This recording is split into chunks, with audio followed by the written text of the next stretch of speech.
Good evening friends. આપણે હમણાં દાખલો પૂરો કર્યો. હવે મસ્ત દાખલો, આવતીકાલે પૂછાય એવો દાખલો. અંકિતા અને એશા 2:1 પ્રમાણમાં નફો નુકસાન વહેંચી લેતા એક પેઢીના ભાગીદારો છે. તારીખ 31/3/2017 રોજનું આપણને પાકું સરવૈયું આપ્યું છે દીકરાઓ. અંકિતાનો મૂડી છે 64,000, એશાની મૂડી છે 32,000. એકત્રિત નફા તરીકે આપણને આપી દીધો છે અનામત ભંડોળ જે 16,800 છે. લેણદારો આપી દીધા છે, દેવી હુંડી આપી દીધી છે, યંત્રો, ફર્નિચર, સ્ટોક, દેવાદાર, રોકડ અને બેંક. ચાલો, પાકા સરવૈયામાં કોઈ મગજમારી વાળો કોઈ વિગત નથી. અર્પિતાને તારીખ 1/4/16 રોજ નવા ભાગીદાર તરીકે દાખલ કરવામાં આવી. પ્રવેશની શરતો નીચે મુજબ છે. અંકિતા તેના ભાગમાંથી 1/12 ભાગ અને એશા તેના ભાગમાંથી 1/6 ભાગ અર્પિતાને આપશે. ઓકે, અને સૌથી મસ્ત હવાલો, અર્પિતા તેના ભાગે પ્રમાણસર મૂડી લાવશે. કેટલી લાવશે, કેવી રીતે લાવશે, કઈ કીધું નથી. અર્પિતા તેના ભાગની પાઘડી પણ શેમાં લાવશે? રોકડમાં લાવશે. કેટલી લાવશે ખબર નથી. પેઢીની પાઘડીનું મૂલ્યાંકન 90,000 રૂપિયા કરવામાં આવ્યું. ત્યારબાદ કાયમી મિલકતો 10% ઘસારાને પાત્ર છે. બધા જ દેવાદારો સદ્ધર છે. વીમા પ્રીમિયમના 12,000 પૈકી 2400 આવતા વર્ષના છે. છોકરાઓ, આવતા વર્ષના એટલે અગાઉથી ચૂકવેલ. જરૂરી ખાતા અને પાકું સરવૈયું પ્રવેશ પછીનું આપણે બનાવવાનું છે. તો પહેલા અહીંયા આવશે ગણતરી. આપણે પહેલા શણગાર કરી દઈએ. કોણ કોણ ભાગીદારો છે? અંકિતા અને એશા. શ્રીમાન, અહીંયા તો મતી આવશે. શ્રીમતી અંકિતા અને એશાનું તારીખ 31/3/2017 રોજ પૂરા થતા વર્ષનું કયું ખાતું બનશે? અહીંયા પુનઃ મૂલ્યાંકન ખાતું. ચાલો, ત્યારબાદ ઉધાર માં આવશે વિગત, ઇનર રકમ, આઉટર રકમ. ત્યારબાદ વિગત, ઇનર રકમ, આઉટર રકમ અને આ જમા. ચાલો, ત્યારબાદ અહીંયા આવશે અસ્થિર મૂડી ખાતા.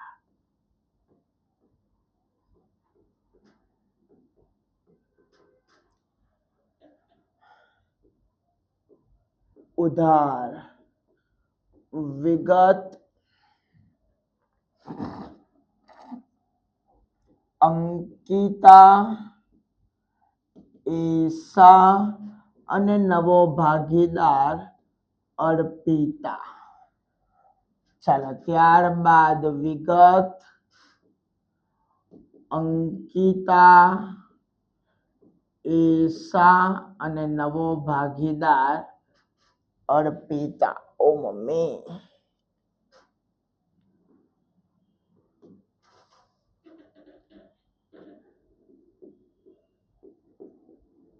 રોકડ અબલેખ બેંક ખાતું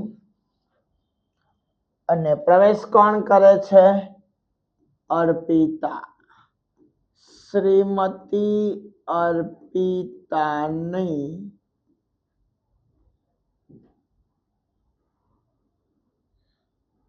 અર્પિતાના પ્રવેશ બાદનું તારીખ 31/3/2017 ના રોજ પૂરા થતા વર્ષનું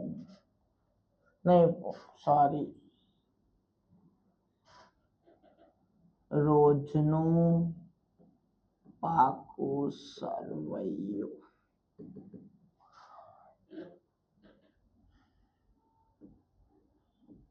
મૂડી દેવા રકમ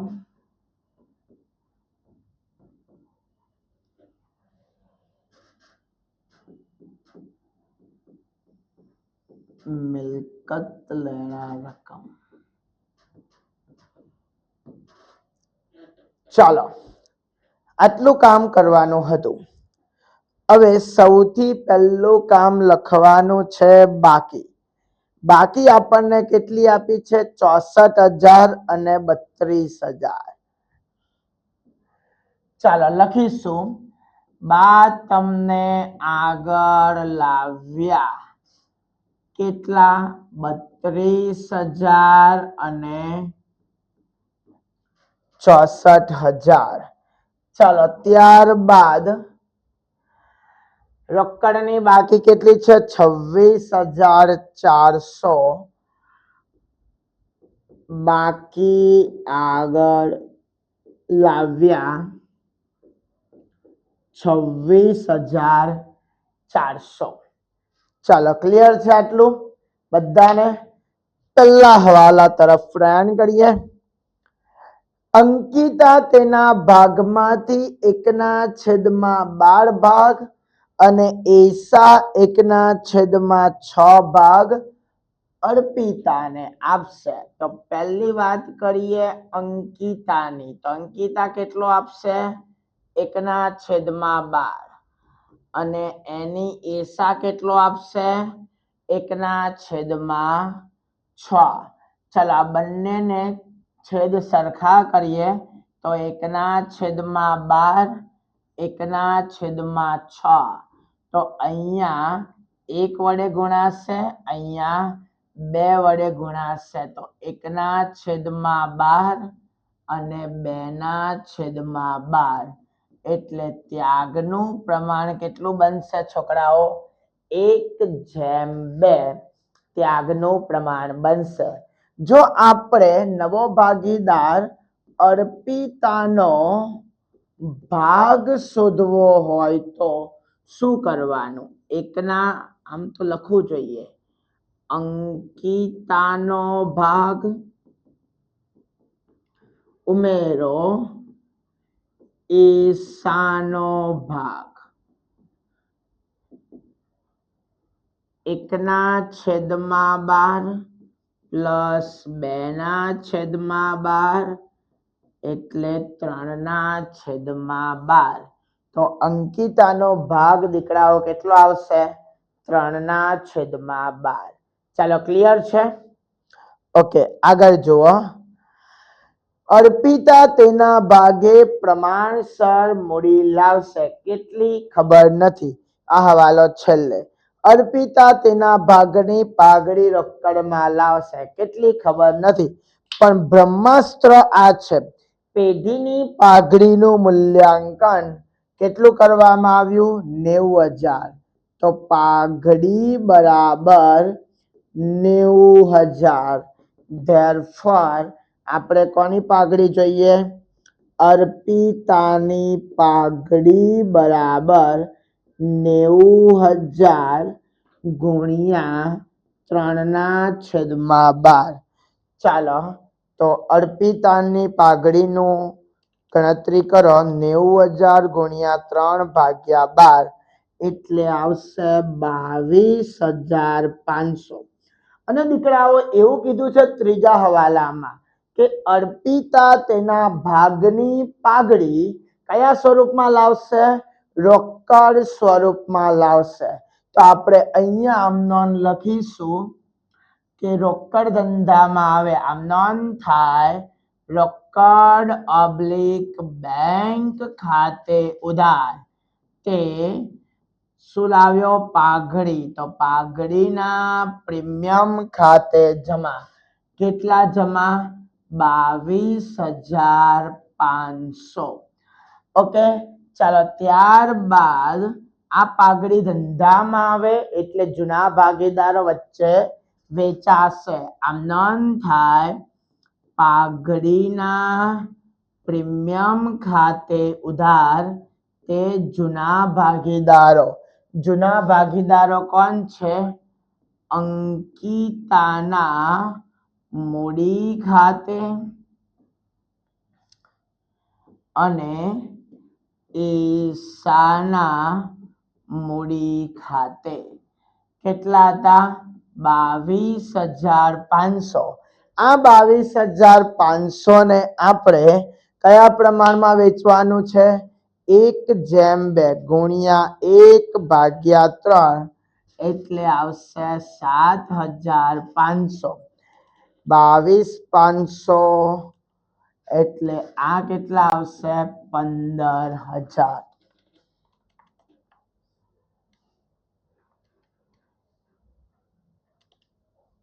ઓકે, ચાલો હવે ખાતામાં ખતાવણી કરીએ. તો રોકડ ઓબ્લિક બેંક ખાતાની ઉધાર બાજુ રોકડ ઓબ્લિક બેંક ખાતાની ઉધાર બાજુ વિગતમાં વિરોધી ખાતું પાઘડીના પ્રીમિયમ ખાતે કેટલા? 22,500 અને ભાગીદારના મૂડી ખાતાની જમા બાજુ વિરોધી ખાતું પાઘડીના પ્રીમિયમ ખાતે 7,500 અને 15,000. ચાલો ક્લિયર છે બધાને જ? Very good. ચાલો આગળ જોવો. હવે શું આપ્યું છે? ચાલો પાઘડીની તો કામ પતી ગયું. ઓકે, આ મૂડીવાળો હવાલો તો છેલ્લે પતશે. ચોથો હવાલો કાયમી મિલકતો 10% ઘસારાને પાત્ર છે. હવે છોકરાઓ તમને ખબર પડી જવી જોઈએ કે કાયમી મિલકત કઈ કઈ આવશે. તો એક યંત્રો કાયમી મિલકતમાં આવશે, ફર્નિચર આવશે, દેવાદાર ચાલુ કહેવાય, સ્ટોક ચાલુ કહેવાય, રોકડ પણ ચાલુ કહેવાય.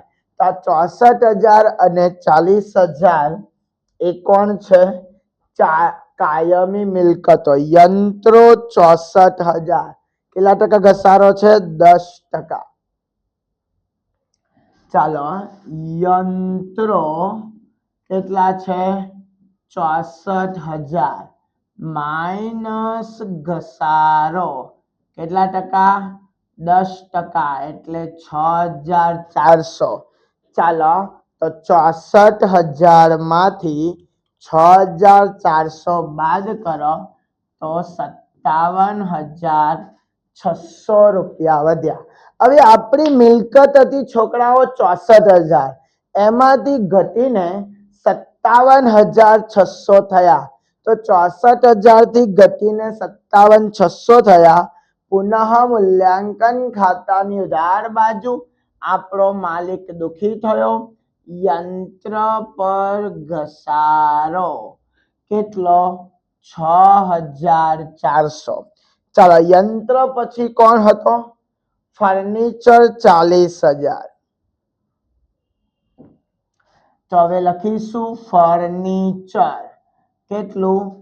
40,000 માઇનસ ઘસારો કેટલા ટકા? 10% એટલે 4,000 એટલે વધ્યા 36,000. છોકરાઓ 40,000 થી ઘટીને 36 થયા. તમારો માલિક શું થયો? દુખી. ફર્નિચર પર ઘસારો કેટલો? 4,000. કેટલો? 4,000 ફર્નિચર પર ઘસારો. ચાલો હવે હવાલા નંબર નેક્સ્ટ.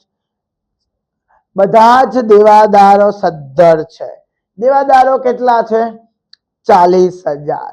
હવે અહીંયા ધ્યાન આપજો, મસ્ત હવાલો. શું કહે છે? દેવાદારો 40,000 અને એવું કીધું બધા જ દેવાદારો સદ્ધર છે, એટલે ગાલખાત તરીકે કોઈ અનામત અહીંયા જોવા મળતી નથી. બધા જ દેવાદારોએ પૈસા ચૂકવી દેશે. પણ અહીંયા ધ્યાન આપો, હવાલો આપ્યો છે એટલે આપણે અહીંયા લખવું પડશે ગાલખાદ અનામત નવી માઇનસ જૂની. કારણ કે આ અર્પિતાના પ્રવેશ પહેલા જે અનામત પડી હતી, બરાબર, એ તો ધ્યાનમાં લેવા પડશે ને. તો ગાલખાદ અનામત નવી કોઈ નથી, પણ જૂની ગાલખાદ અનામત કેટલી છે? 3200. કેટલી છે? 3200. તો એ 3200 ને આપણે ધ્યાનમાં લેવાના છે.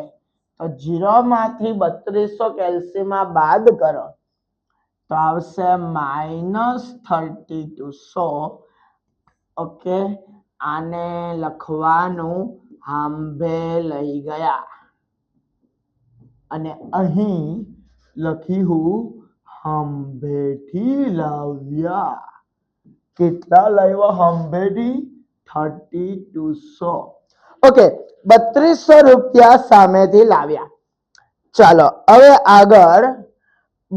વીમા પ્રીમિયમના ચૂકવેલ 12,000 પૈકી 2400 આવતા વર્ષે આગળ લઈ જવાના છે.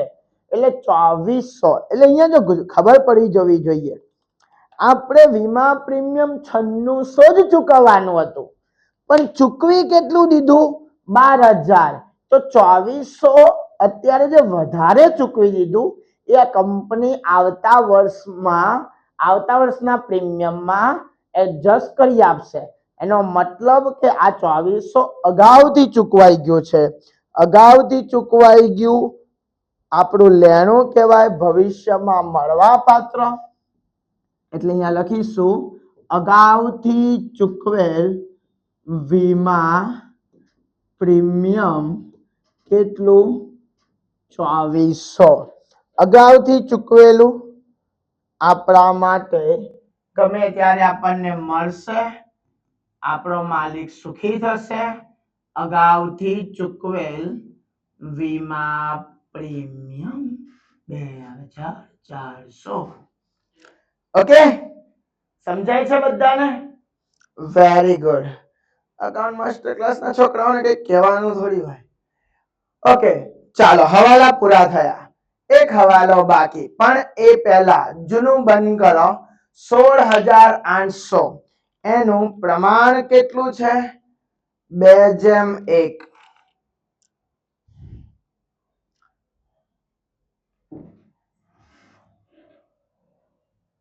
તો અહીંયા પહેલા લખીશું અનામત ભંડોળ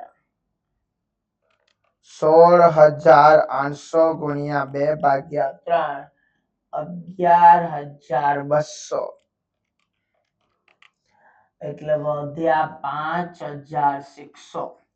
ચાલો અનામત ભંડોળનું કામ પૂરું થયું. પછી લેણદારો 60,000, દેવી હુંડી 8,000. એ ક્યાં આવશે? પાકા સરવૈયામાં લેણદારો 60,000 અને દેવી હુંડી કેટલી?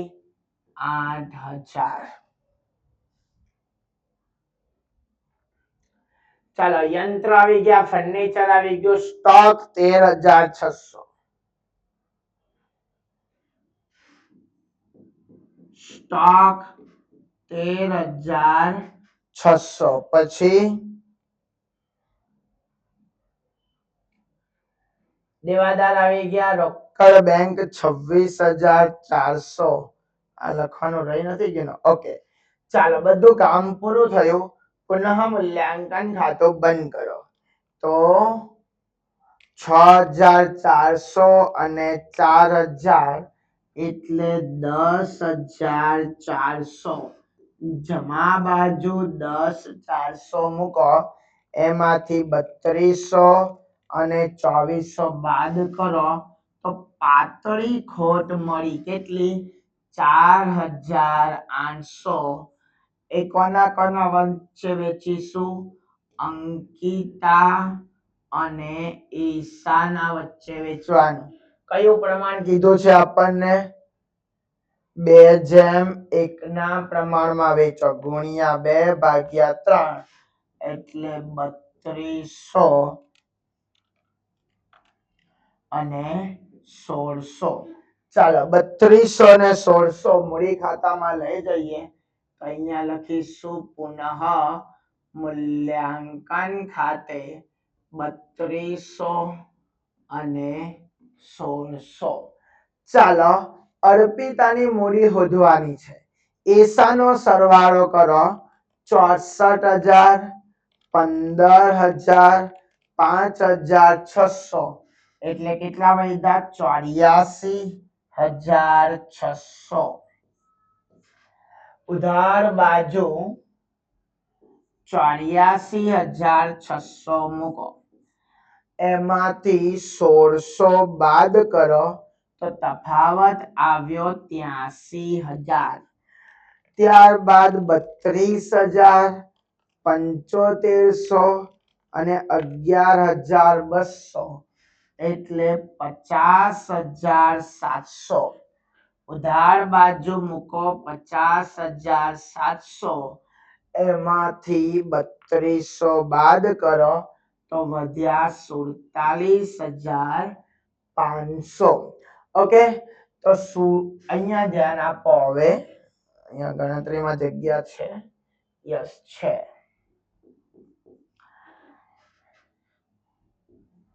પહેલી કોણ છે અંકિતાની મૂડી કેટલી થાય છે 47,500 એસાની મૂડી કેટલી થાય છે 83,000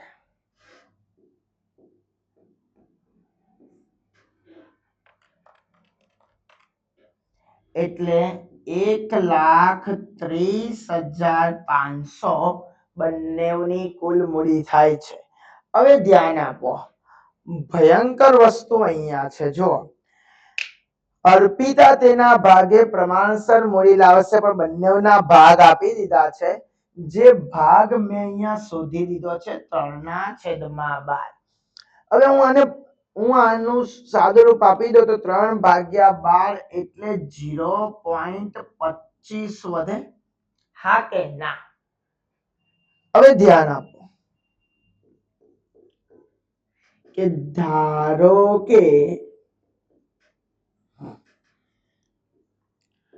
ધારો કે પેઢીની કુલ મૂડી બરાબર 1 માટે કોણ પ્રવેશ કરે છે અર્પિતા તો અર્પિતાની મૂડી બરાબર કેટલી થાય આપણે શોધીને હમણાં કેટલી 0.25 આ 0.75 બાકીના ભાગીદારોની મૂડી થાય બાકીના ભાગીદાર એટલે અંકિતા અને એશા હવે અંકિતા અને એશાની મૂડી આપણને ખબર છે કેટલી 1,30,500 ઓકે તો 0.75 ભાગે કોણ 0.75 ભાગે અર્પિતાની મૂડી થાય 0.25 તો 1,30,500 એ અર્પિતાની મૂડી કેટલી થાય સિમ્પલ દેવી શક્તિનો પૂરેપૂરો ઉપયોગ કરવાનો.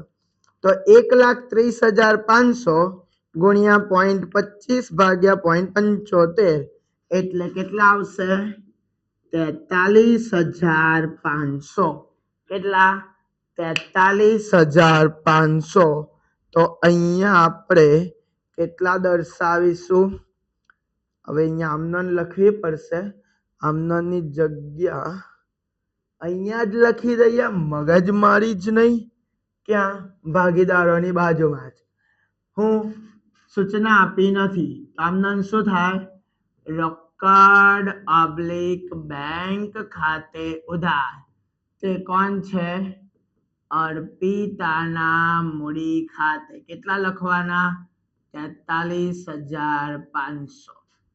ઓકે, 43. તો રોકડ ઓબ્લિક બેંક ખાતાની ઉધાર બાજુ અર્પિતાના મૂડી ખાતે 43,500.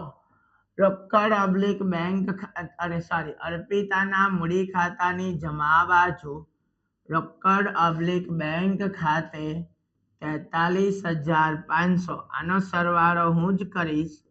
43,500 ઉધાર બાજુ 43,500 મૂકો અને એલસીમાં બાદબાકી બોલો 43,500. ચાલો, આ તમારી નવી બા આવી ગઈ. બાકી આગળ લઈ ગયા. બા તમને આગળ લઈ ગયા. ચાલો, બાને દાદા પાસે પહોંચાડો ફટાફટ.